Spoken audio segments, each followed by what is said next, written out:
Anywhere Education. Witchcollege.co.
A hand-carved natural quartz crystal ball made into a necklace for divination on the go.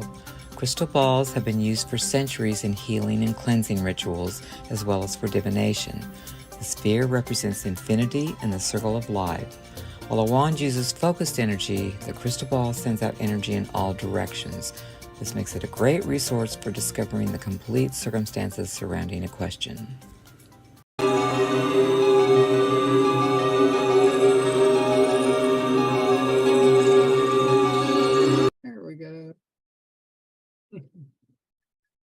All right. It is 1:02. Hello, hello, hello. This is Maria Shell, and welcome once again to Witchy Wednesdays at 1. Yay! Today is Wednesday, the 15th of March, and I am happy to be joined by Elizabeth Whitacre of Goddess Rising Metaphysical Supplies. Thank you so much for joining me today. I'm excited to hear all about you and your soul mission and your business. Yes. So if you could, for just a moment, we're going to hang in there and see if anyone wants to join us through the link. Absolutely. Pull into my Facebook here, and sometimes we will get comments or questions through the Facebook page. So I want to pull into that, make sure we can see those things.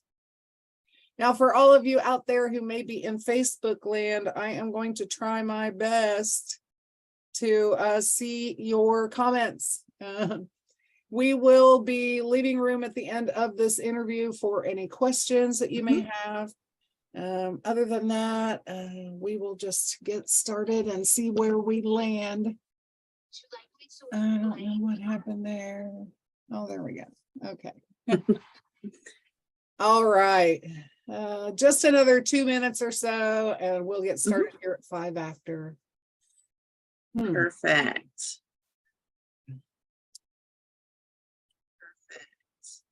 Oh, I can hear it. Let me turn it. Otherwise, I'm going to get an echo. Yep. All right, we're good. All righty. So where are you from? I'm in Buffalo, New York. Oh, wonderful. Oh, you guys are smacked with snow right now, aren't you? So we actually didn't get it too bad here for this one, go around. All right. It actually missed us. So I know you guys have been just getting slaughtered this year. Oh my gosh. Hey. Yeah.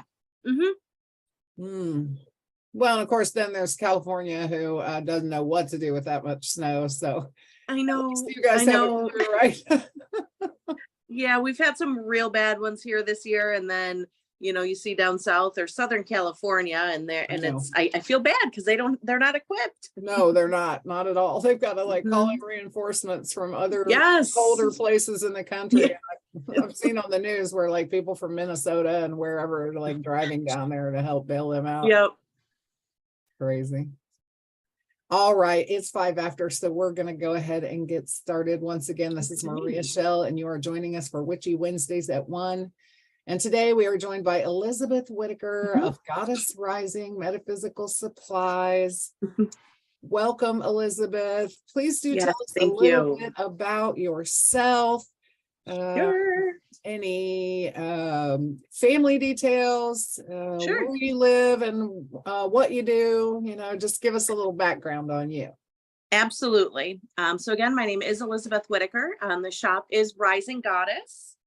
And we are working on a Goddess Rising Fest for later this summer, early fall. So that's exciting. So the shop again is Rising Goddess, again in Buffalo, New York. So we are cold, snowy, dreary most of the year. And then we have 2 months of really beautiful weather. They're not all together, right? But we have about 2 months. I am a life coach and tarot reader and spell consultant. So and the shop manager. So I wear many hats at the shop. Yes. I also do have a day job. I'm a training professional. And family and hobbies. I would say most of my hobbies right now are kind of woven into shop life. Yes. I do live at I've been there, done that. Still doing it. Yes. Yeah. Most of my workshop has actually moved into the shop, so I do most of my creating there. Oh, good. I live with 2 cats. I do have a partner. We've been together it'll be going on 5 years this summer, so that's pretty incredible. He is amazingly supportive. Wonderful. Doesn't quite understand it, but is absolutely happy if I'm happy. So could not be more thankful for that. again, education. So I am a trained and certified life coach. I also hold a bachelor's in HR management, and I have, again, worn pretty much every hat in the HR realm. Sure. So that really kind of helps with the admin and the business part of it. Right. But my sole mission truly for the shop is to create an inclusive space for people that don't feel like they have found their space yet. And that can be a very wide range of people. And we find we don't really have your like ideal customer, right? Right. Our ideal customer is someone that's looking for like a comfort zone, someone looking for a comfortable spot to come in, to shop, to learn, and to also create. That sounds wonderful. I know a lot of people, especially those who are just placing their feet on the path, feel a little bit outside of normal, what we might call normal society, and aren't quite sure where to find their people. So yes, so we have a lot of people coming into the craft, into healings, into their healing centers, spiritual paths, and we also have people that have not found a place within other communities, within other shops, within other traditions. So we're kind of the gathering. We're like the island of misfit witches a little bit. I'm not. And we wouldn't I'm not have it sure any I other ever way. met a well-fit witch. Yes. A little bit about what we do is outside of the box of what is considered normal or traditional, but that is in fact the sweet spot of it, right? Absolutely. Because if what were normal or traditional was working great for us, we wouldn't need an alternative. Yes. Very well put. I like that. So tell me a little bit about how you first found yourself on this path, and maybe if you had any particular moments that stood out to you as kind of that, yes, this is really a thing. Absolutely. Yeah. So I've been reading tarot since high school, kind of on and off, in and out. I've been, we'll say, a practitioner or studied the occult, all occult and all esoteric, for my pretty much entire life. About 6-7 years ago, I really started to deepen my study in the tarot. Really got down different like Jungian rabbit holes with archetypes in the tarot. And then I decided to get into life coaching.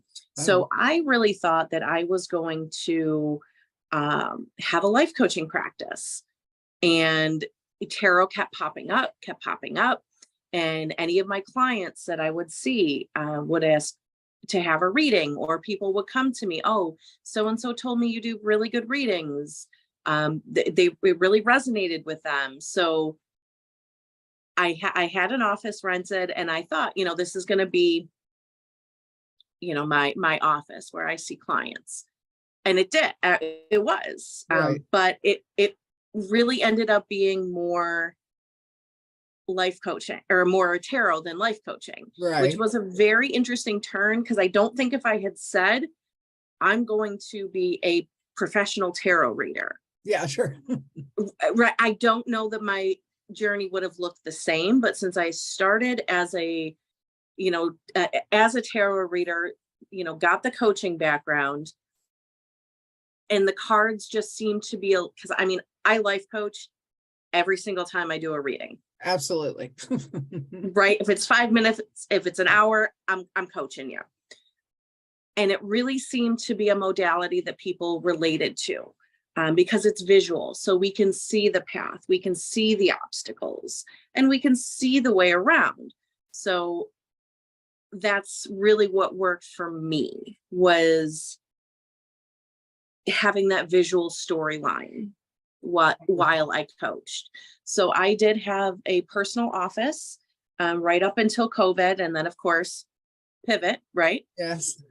So so I did, let that go, and I was working out of Rising Goddess as well. I was seeing tarot clients there as well, Sure. and I was there for walk-ins a couple days a week. And then after shutdown, after I didn't have my office space, and she was like, well, Tina, the owner, suggested I could start seeing all of my clients there. She had a reading room. It was great. And I said, perfect. Yeah. Wonderful. So I started spending more time there.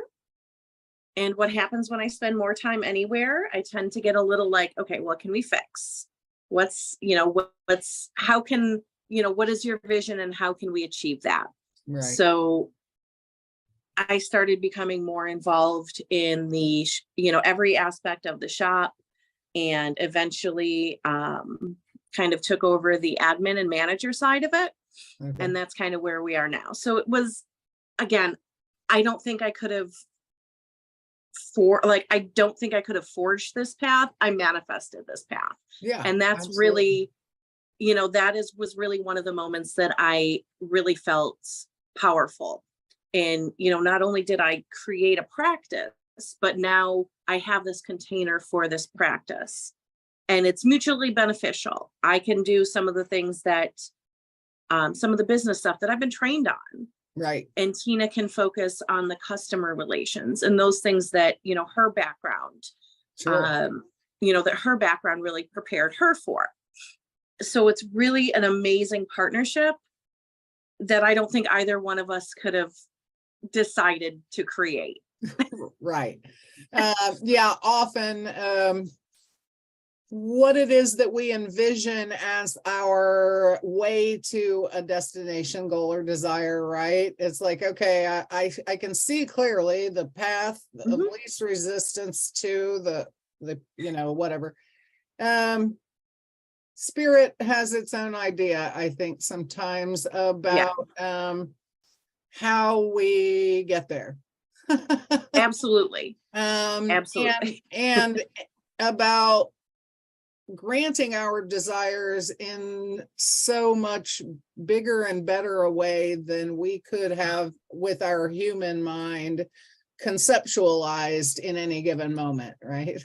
Yeah, if I would have told someone, hey, I'm going to find a shop that, needs a little bit of help recognizing its vision, the owner is going to completely, be on board with it. And I'm going to be able to take over, the operation side of it and event planning and all of that. If someone said, you're going to walk into a shop and find yourself running it, basically, I would have said, that's absolutely bonkers, never going to happen. Right. But that's exactly what happened. So, well, and not to mention in most circumstances similar to that, right? If someone were to walk into a new business and they would start to kind of, take over things. Not all owners would be real appreciative of that mentality. Like, who are you? And I'm the one who, this is my business and I have a plan, and there would be a battle of egos there, right? But that's not what you discovered at all. No. Because each of you was a puzzle piece of a picture, right? And only spirit can create these tapestries. Yeah. So she had the vision, and I had the pieces to all of the little pieces to put together to get there. So yeah, absolutely. What sort of people in the spiritual community inspire you? And what's your sort of focus in personal education and training right now? So people that really inspire me, and they're kind of all over the board with how they choose to kind of exhibit how they work with spirit. So I am inspired by Benabel Wen is one of my favorites. She is a tarot, she's a deck creator, she's a reader. Her website is just an encyclopedic knowledge of all things I Ching, tarot, all sorts of stuff. Oh, So beautiful. while I do read intuitively and I, rely greatly on intuition, I also love learning and learning from different viewpoints. So I really like Rachel Pollack, the deck creators and the authors that Sure. really expand on the accepted view of a modality like tarot. Right. Yeah. So I really, that's who it kind of inspires me. Wonderful. Christopher Penzak, people that follow their goals and their dreams and do something a little bit different with what is there. Juliet Diaz. So, and she just created a publishing company to help minority populations and marginalized people have a voice in this realm. Oh, beautiful. Yeah. So I really look up to people that kind of expand the container to hold more Right. knowledge, more people, more viewpoints, because the more people we get and the more viewpoints we get, the more open our mind can be in general. I agree. And, information is so valuable. And it is up to each of us to discern which bits of information apply to our journey, right? And ring true for us. So I'm a big fan of like the more the better. Yes. And then applying my own discernment and experience to that information to decide whether it's for me or not, right? Like right now I'm studying personally, all sorts of things. So I'm studying kind of death, dying, and spirituality. Right. Right now in Buffalo, there seems to be this rebirth or renaissance of death positivity. Okay. And I am really interested in how that all works. So that's one of my areas. Slavic magic and Slavic witchcraft. You should end up on this program on Baba Yaga's Hut. Right. So I love Patricia Robin Woodruff and all of her writings. Madame Hamida, Gentle Hearts Unite, and I can't remember her name, Slata, I can't remember her last name.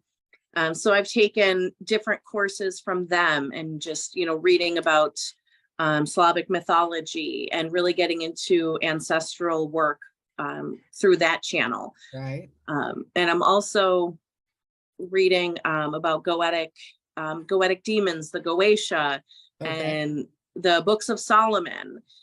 So there's 3 very different flavors there. Yeah, absolutely. But again, that's kind of how I keep it.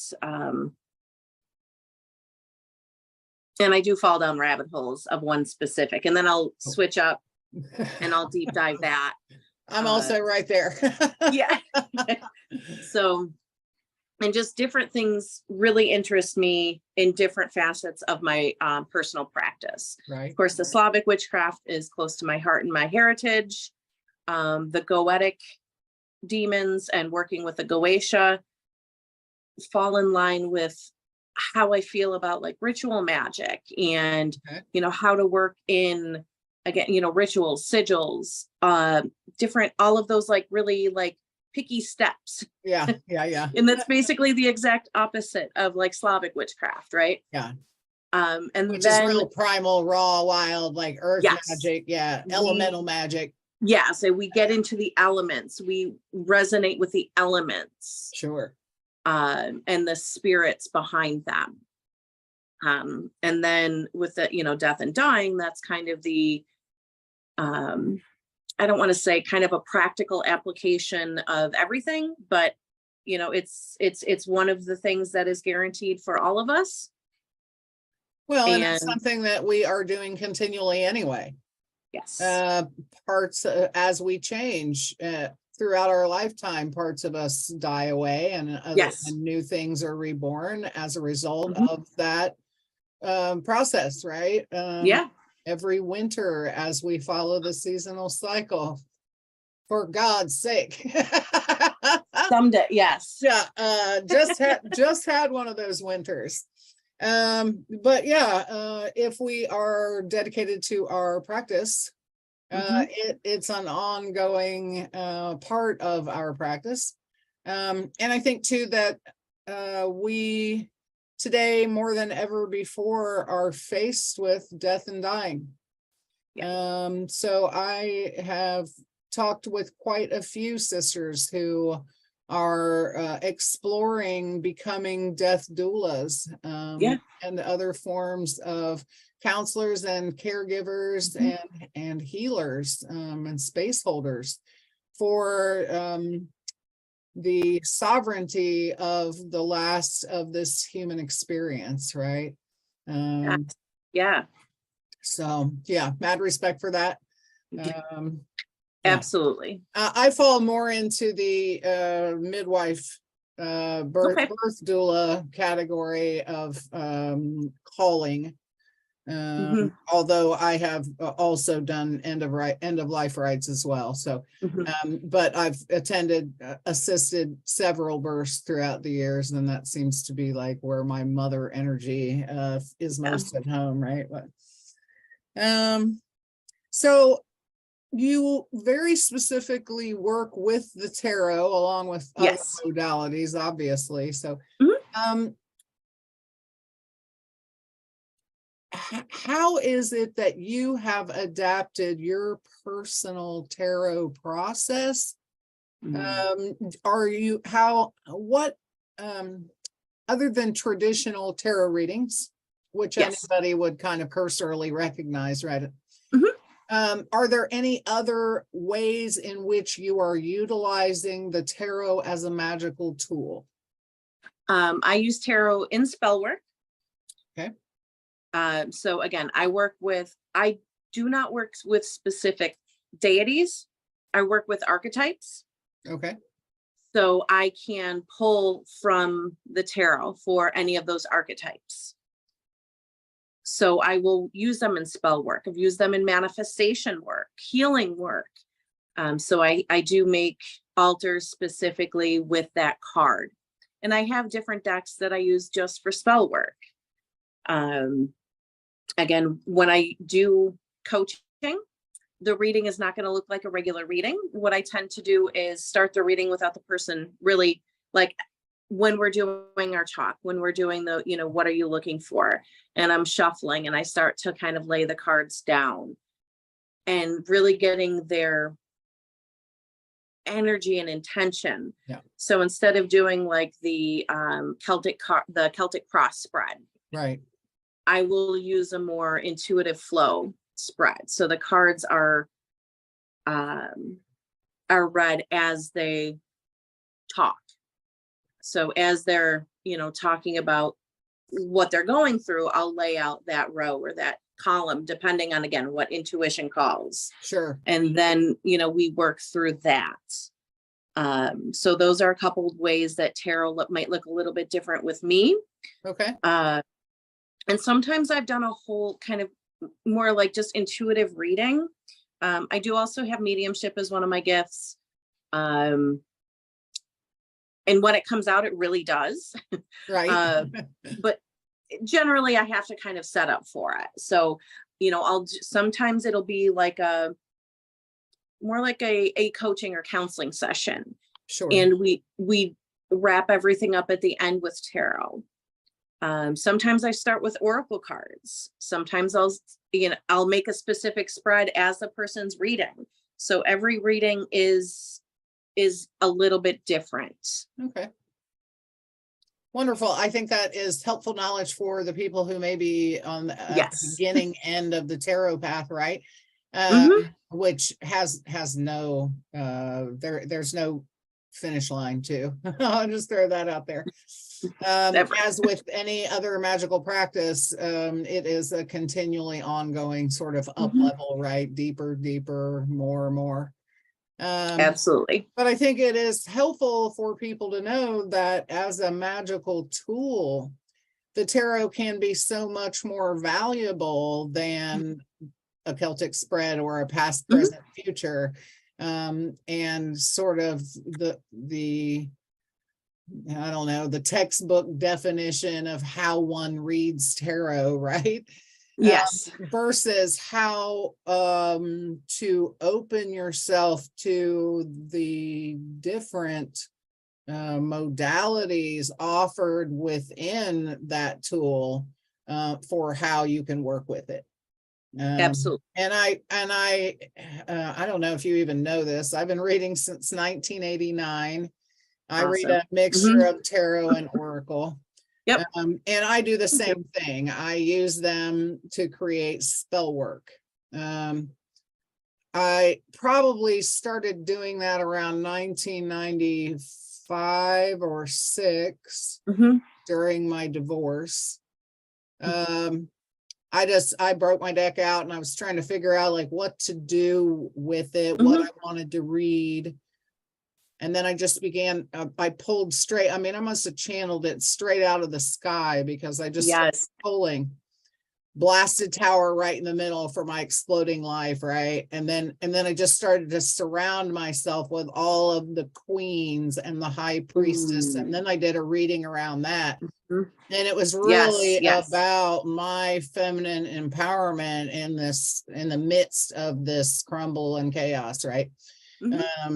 And so for anyone out there who's new on the tarot path, spend time with your cards because they will begin to show you things that you couldn't possibly have conceived in your conscious mind. So good on you for yes. And when I do my intuitive tarot classes, which is usually how I start off my series when I teach tarot, right? I always start off with an intuitive tarot, which is basically like an overview of the deck, what tarot consists of. Sure. Yeah. And then we go into the intuition. And one of the things I always say is you're never wrong. Yeah. And then the next thing is just hang out with your deck. Yeah. And people are like, well, what does that mean? I'm like, you just hang out with it. Have it with you, shuffle it, pull some cards, look at the cards, see what images, what colors, what figures. I carried mine in my purse when I first started really getting into reading, and I was obnoxiously reading cards like at the drop of a hat, like in the McDonald's. It didn't matter. Like I just whip them out. And so yeah, very much so. Very much so. I think too, you start to see the subtleties of like, oh, if you look at this guy in this card right here, looking at that card right there with a look of disgust on his face, so the subtleties, the little subtleties of how the cards play with each other to create a bigger picture for you if you're available to see it, right? So yeah, good stuff on the tarot for sure. All right. It looks like we're about into our half an hour here, so I don't want to keep anyone too long, but where can people find you? How can they learn more about working with you? Give us all the deets. Absolutely. So my personal tarot practice, you can find on Divination Station, mostly on Facebook right now. And then with the shop, Rising Goddess, again, you can find us on Facebook. Rising Goddess NY on Instagram, Rising Goddess NY on TikTok. We're not the best at updating TikTok, and we're not the best at updating on Twitter, but we're there too. We're there. I do have a YouTube channel for Divination Station. So if you want to get a style for how I teach, how I read, I do go through every major arcana as well as the number card. So then I get into like the aces, the twos, the threes. So I do have videos up on YouTube for all of those. Oh, wonderful. Yeah. So you can check that out. Again, Divination Station Tarot. And Rising Goddess, if you do follow us on Instagram or Facebook, we also do live sales. We do live card readings. Really looking to get back into that live and interactive space a little bit more. We got a lot of business stuff done and out of the way, so now we Right. can focus a little bit more on the lives. Yeah. Again, we do like live sales when we get new crystals in. I love crystals. I love specimens. I love rocks. So I get real hyped when I talk about rocks. Yeah. And you can always watch any of our lives again, you know, like on Baba Yaga's Hut, you can watch any of our previous lives. risinggoddessny.com Wonderful.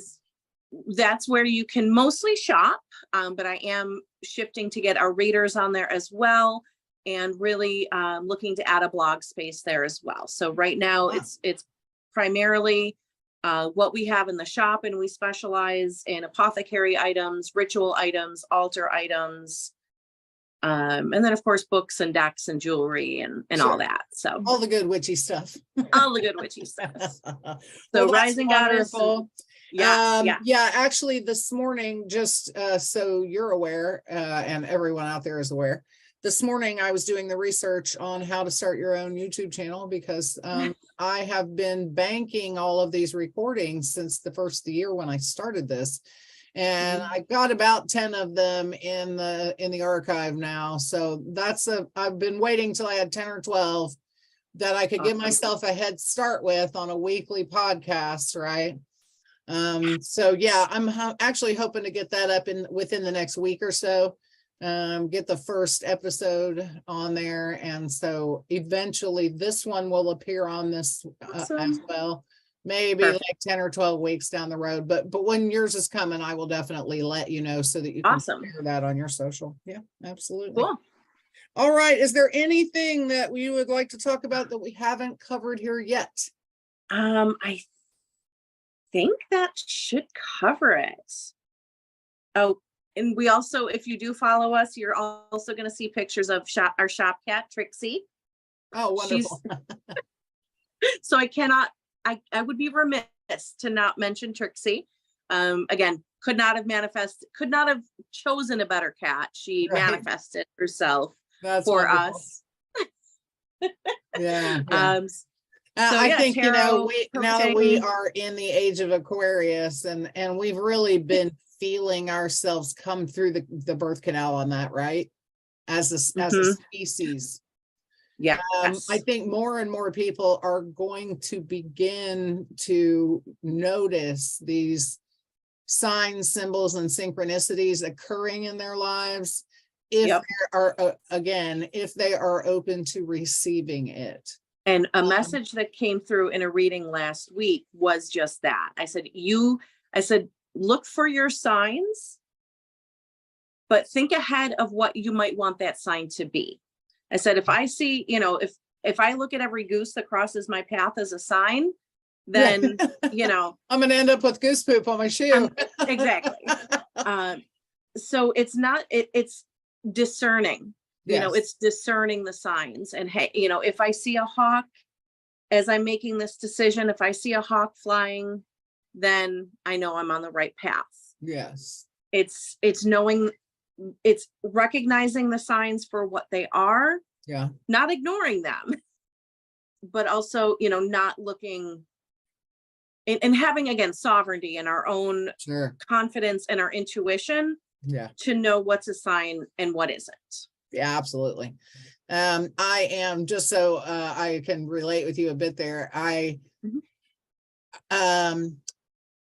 For all fall, I was seeing a murder of crows behind my workplace. And the closer that we got to sewing and our shadow work, there were more of them. So it started as 5. And then it wasn't long before there were 7 of them. And the last time I saw them before they wintered up, there were 13. And I knew it was coming. So yeah, and my drive to work is my quiet time. It is like I don't have the radio on. I am receiving my downloads and inspirations as I'm kind of driving that same route on autopilot every day, right? And I've been doing Yeah. this for years. As I wrote my book, I received a lot of those downloads as I was on the highway going to work super early in the morning when no one else was there, right? Yes. Same.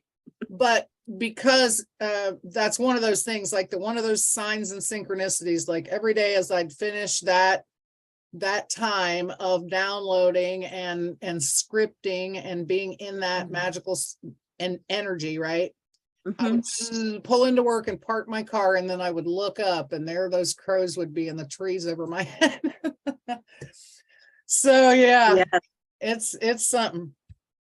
All right. Well, thank you so much, Elizabeth. Thank for you. joining me today. I really appreciate it.